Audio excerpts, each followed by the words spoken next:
One Man's Family, brought to you every weekday night at this time, transcribed by Miles Laboratories, makers of Alka-Seltzer and many other fine, dependable pharmaceutical products.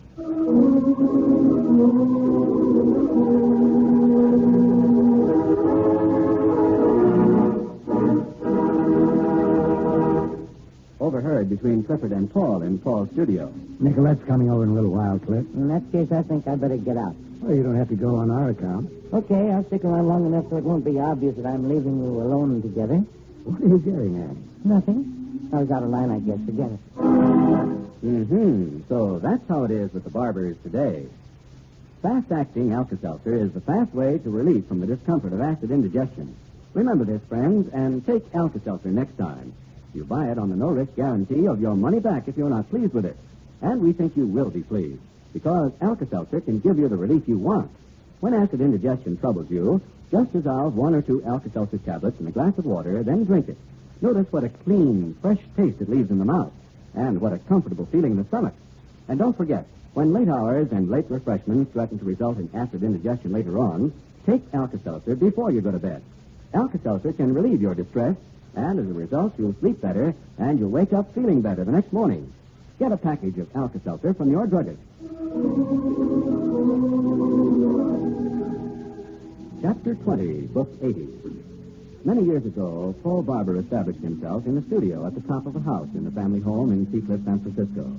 It was enlarged to include another bedroom when he adopted Teddy a long time ago, but it has changed little since then. Despite Teddy's marriage and the passing of the years, the comfortable quarters have stayed very much the same. Yes, it's a friendly, warm place to be. And Paul is there this evening, sitting before his fireplace reading. His brother Clifford knocks. Yeah, come in. Oh, hi, Cliff. You busy, Paul? Oh, come on in. What are you doing, reading? No, I'm just holding this book to build up my muscle. That was a kind of a silly question, wasn't it? Sit down. Yeah, all right. Hey, Paul, put that book down for a minute, will you? Something I want to ask you. Well, go ahead. I wasn't reading. No, but you look like you were about to any second. Oh, sorry. I'll put it down. All right. And now you have my undivided attention. Okay. Now, what I want... Oh, fine. There's nothing I can do about the telephone, Cliff. That's something beyond my control. Hello. Oh, how are you, Nicolette? No, I was reading. Cliff dropped in a second ago. Tell her I'm leaving just a minute. Jesse's leaving shortly. No, really? What is it? Why, certainly. I'd be delighted. Huh? Oh, it's only a little after 8. You want me to come over? Okay, that'll be fine. Sure, walk right in and come on up to my studio. Good. Bye. Nicolette coming over? She's been making up a story for Jack's kids, and I told her she ought to get it down on paper. Yeah, Jack told me about it. Said it was pretty good. Yeah, it really is. She's writing on it, but she says she got stuck. She wants to come over and see if I can't help her. She says there's a lot of difference between telling something and writing it. I've certainly found that out. Well, only take her a couple of minutes to come through the head from Jack, so I... Well, take it easy. You don't have to tear out. Oh, I think it'd be better if I got out. Well, you don't have to on our account. She knows you're up here with me. Yeah, okay, I'll stick around for a while, long enough so it won't be too obvious that I'm leaving you alone together. Is that what you mean? Not what I meant at all. What are you getting at? Oh, nothing. Oh, I was out of line, I guess. You trying to build up a romance here? If Ed wants to see me about this thing she's trying to write, that's all. Yeah, sure. I said together. Oh, what did you want to ask me? Huh? When you came in, you said there was something you wanted to ask me. Oh, I'll tell you some other time. What's the matter? You're acting pretty mysterious all of a sudden. What's bothering you? Oh, well, I'll tell you, Paul. Something has been bothering me. Teddy stopped in a couple of nights ago to see you, and... Yeah? You were out with Nicolette. How long has it been since you've seen Teddy? Oh, quite a while. Why? Well, she seemed kind of unhappy when she was there, Paul. She's pretty disappointed when she didn't get to see you. Yeah, I'm sorry I wasn't here, but of course I didn't know she was coming. Sure, she understood that. But I think she got the idea that you're so interested in Nicolette or something here lately that she's forgotten all about it. Is that what she said? Oh, no, she didn't really say anything. But Jack was here. He got talking about how you were going around with Nicolette a lot lately and how happy she seemed, stuff like that. Teddy almost ran out of the house. Of course, I realize how crazy Teddy's always been about you, and that she was probably a little jealous of Nicolette, maybe. I understand that, but I don't think it should have upset her as much as it did. You know what I mean? I think so. Well, none of my business, of course, but I've been thinking quite a bit about it, and I just thought I'd mention it to you.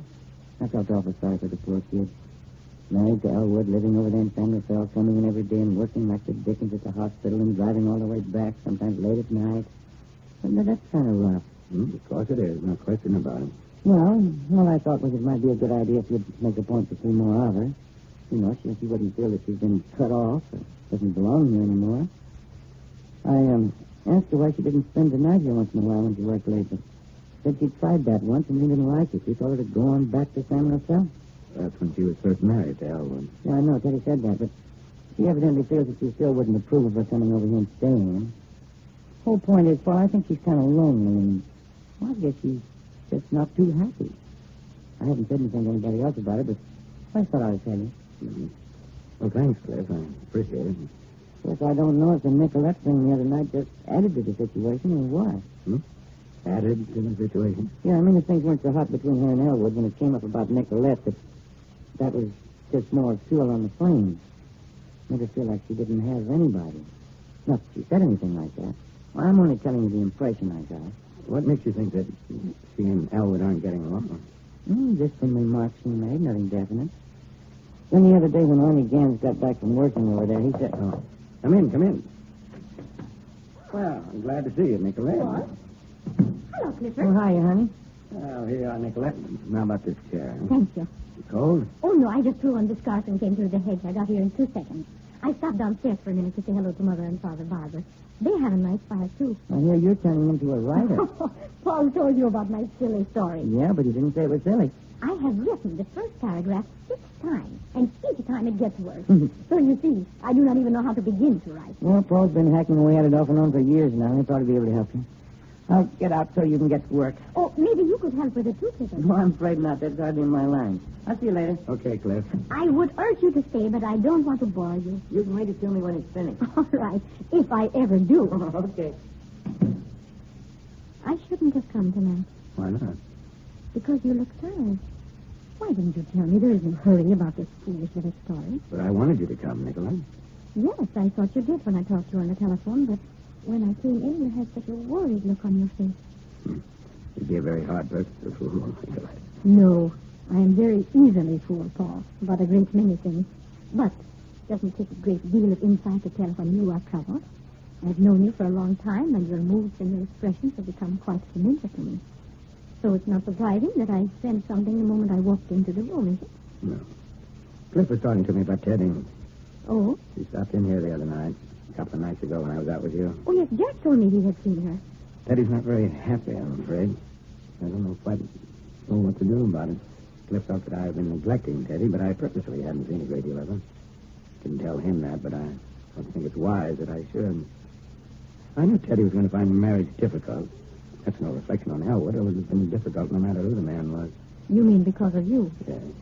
Elwood and I discussed this before they were married, and I'm sure he understands, but understanding something doesn't always solve a problem, unfortunately. See, poor Teddy's mixed up, Nicolette. She still wants to cling to me with a childish emotion. Yes, I see. And the fact that you adopted her at the time when she was so alone makes it harder for her to break away, too. She knows all this, how desperately insecure she was when I took her as a little girl, and the illusion she's built up about me through the years. All these things she knows, but that doesn't help now that she's apparently under stress. I don't know, but I have a feeling that she and Elwood are going through a period where anything might happen. Are you going to talk to Teddy? I really don't know what to do. See, the minute I show any sign of concern or sympathy, I'm afraid the dam will burst and she'll fall right back on me. She'll want to become Paul's little girl again. I'm hoping if she can weather this period, she'll come out of it a stronger person. So I'm inclined to bide my time. Did she actually say herself that she and Elwood were having difficulties? No, but Cliff said she ran from the house when Jack talked too much about you and me. She was very jealous. If she were at all secure in her feelings toward Elwood, that would never have happened. Some jealousy is understandable, but to have it to the extent where she couldn't control it shows that she's pretty miserable. That she wants and needs her father so much she can't stand the thought of losing him. If she and Elwood were happy, she wouldn't have that need. Don't you think that's right? Yes, but Paul, the poor girl is worrying so needlessly. She's not going to lose her father. Does she think I am going to take you away from her? She probably hasn't thought it out at all, but in her present state, you are a threat. You can see that, can't you? You're an attractive, desirable woman. I see you frequently, and the very night she came to see me, I was out with you. It didn't take much more than that to make a situation that could add up to something in her mind. Then wouldn't it help if you told her quite frankly about our relationship? That actually she need have no concern? Well, I can't change her by changing what I do. Besides, I don't intend to stop seeing you. I intend to continue to see you, so long as you permit it. But it might help her if you explained our relationship. And if you were to define our relationship, what would you say it was, Nicolette? Yes, I see. It would be difficult for.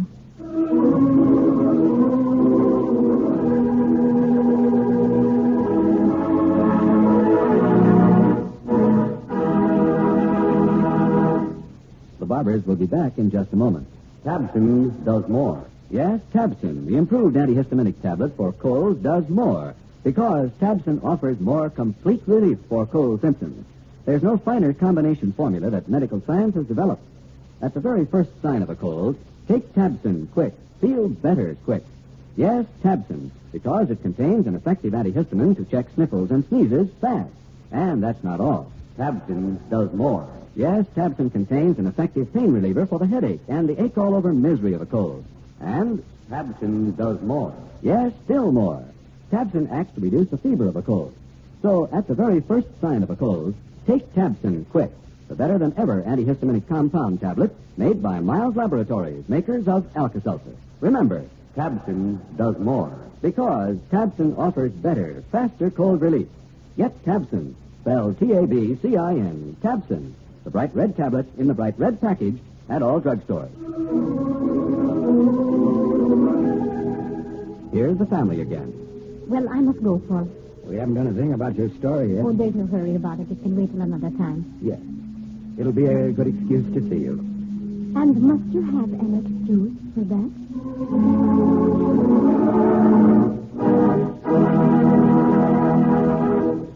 Friends, remember to try Tabson for relief of your cold symptoms. Yes, when you take colds, take Tabson quick. Feel better quick. T-A-B-C-I-N, Tabson, now at all drugstores. Tabson relieves sniffles and sneezes, the watering and itching of the eyes and nose. But Tabson does more. It can also relieve quickly and effectively the headache and fever which so often accompany a cold. That's Tabson, T-A-B-C-I-N, for cold misery. The bright red tablets in the bright red package at all drugstores.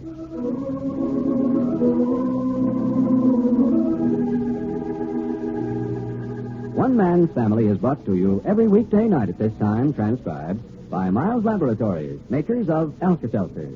Monday, Teddy and Elwood at Home, Chapter 1, Book 81. This is a Carlton E. Morse production, directed by Michael Raffetto.